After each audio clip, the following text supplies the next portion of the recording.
Good evening मैत्रिणींनो, मी आज तुम्हाला सुकी भेळ दाखवणार आहे मैत्रिणींनो.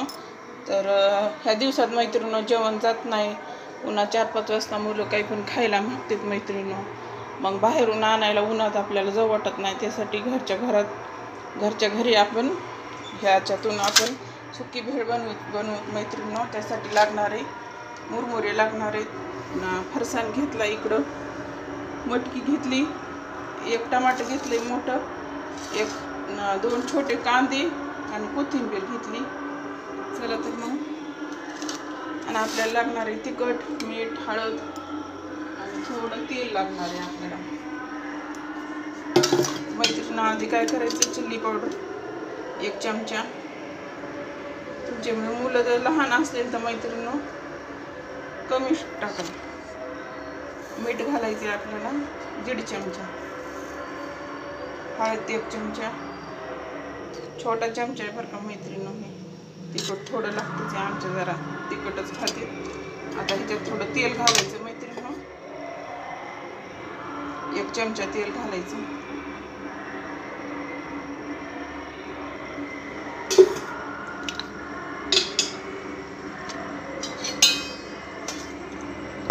हे चांगलं मिक्स करून घ्यायचं.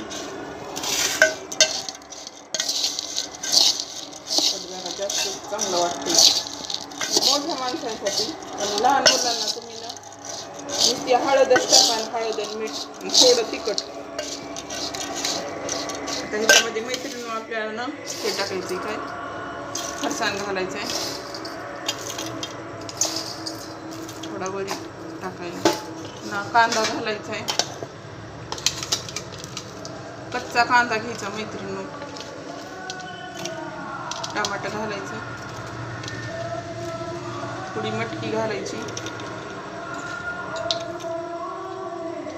थोडी कोथिंबीर घालायची आणि आता चांगलं हलवून घ्यायचं.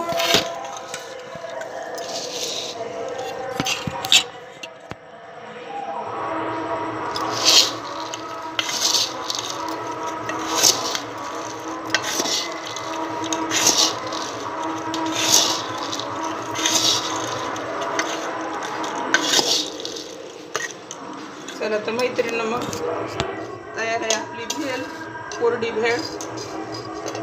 प्लेटिंग करूत आपण.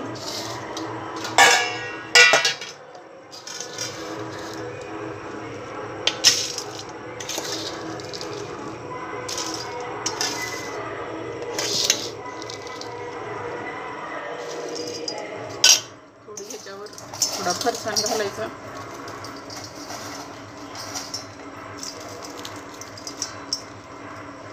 थोडी मटकी घालायची, थोडा टमाटा घालायचं, थोडा कांदा घालायचा.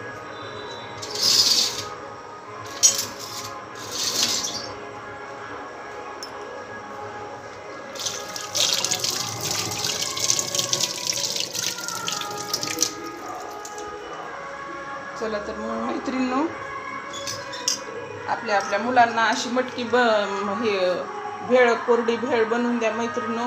आणि तुम्ही पण अशी बनवून खा. आणि व्हिडिओला लाईक करा, शेअर करा आणि सबस्क्राईब करा. बघा आणखीन एकदा. ह्याच्यात तुम्ही चिंचचं पाणी सुद्धा करून घालू शकतात, पण आमच्याकडे अशीच आवडते.